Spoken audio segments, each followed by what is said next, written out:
Hi, praise the Lord. இந்த salvation சீரீஸில் ரட்சிப்புனா என்ன, ரட்சிப்பு யாருக்கு தேவை அப்படின்ற 2 வீடியோஸ் போஸ்ட் பண்ணியிருக்கேன். பார்க்காதவங்க பாருங்கள். இப்போது இந்த வீடியோவில் ரட்சிப்பு எப்படி பெற்றுக்கொள்வது, நம்ம ஏற்கனவே பார்த்துட்டோம். நம்ம பாவியாக இருக்கிறோம், பாவத்துக்கு சம்பளம் மரணம் அப்படின்றத பார்த்துட்டோம்.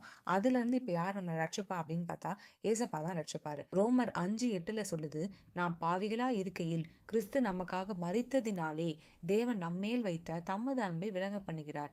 அப்போது நம்ம பாவியாக இருக்கும் போது கிறிஸ்து நமக்காக மரித்ததுனால தான் நம்மளோட பாவங்கள் மன்னிக்கப்படுதுன்னு நாங்கள் பார்க்குறோம். அதே மாதிரி ரோமர் 10:9 சொல்லுது என்னவென்றால், கர்த்தராகிய இயேசுவை நீ உன் வாயினாலே அறிக்கையிட்டு தேவன் அவரை மரித்தோரிலிருந்து எழுப்பினார் என்று உன் இருதயத்திலே விசுவாசித்தால் ரட்சிக்கப்படுவாய்.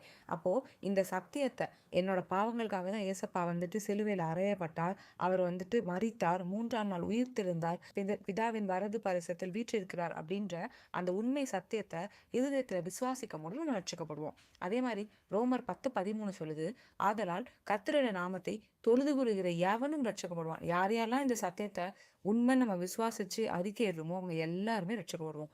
அதே மாதிரி யோவான் 1:12 சொல்லுது, அவருடைய நாமத்தின் மேல் விசுவாசம் உள்ளவர்களாய் அவரை ஏற்றுக்கொண்டவர்கள் எத்தனை பேர்களோ அத்தனை பேர்களும் தேவனுடைய பிள்ளைகளாகும்படி அவர்களுக்கு அதிகாரம் கொடுத்தார். நம்ம பாவத்தை மாத்திரம் ஏசப்பா மன்னிக்கலைங்க, மன்னிச்சு நம்மளுக்கு ஒரு அதிகாரம் கொடுக்குறார், தேவனுடைய பிள்ளைகள். அதனால நம்ம ஏசப்பா ஏசப்பான்னு நம்ம சொல்கிறோம். அவள் நம்ம அப்பா பிதா அப்படின்னு நம்ம கூப்பிட்றதுக்கு காரணம் என்ன, அவர் கொடுத்த அதிகாரம். இப்போது ரட்சிப்பை எப்படி பெற்றுக்கொள்றதுன்னு நம்ம பார்த்துட்டோம். ஒரு சிறிய ஜபம் செய்யுங்க. நீங்கள் ஏதாவது தப்பு பண்ணியிருந்தீங்க, நீங்கள் ஏதாவது பாவம் பண்ணியிருந்தீங்க, நம்ம எல்லாருமே பாவிகள்னு பைபிள் சொல்லுது. ஒரு நீதிமான் கூட கிடையாதுன்னு பைபிள் சொல்லுது. அப்போது எல்லாருமே கண்களை மூடி நீங்கள் ஏசப்பா கிட்ட நீங்கள் பண்ண எல்லா பாவங்களையும் அறிக்கையிட்டு மனம் திரும்புங்க, மன்னிப்பு கேளுங்க. நீங்கள் ஏசப்பாவோட மரணத்தையும் ஏசப்பாவோட உயிர் தெழுந்ததையும் நீங்கள் அறிக்கையிட்ட இருதயத்தில் நீங்கள் விசுவாசிக்கும் போது நீங்கள் ரட்சிக்கப்படுவீங்க. ஏசப்பா எல்லாத்தையுமே ரட்சிக்க விரும்புகிறார்.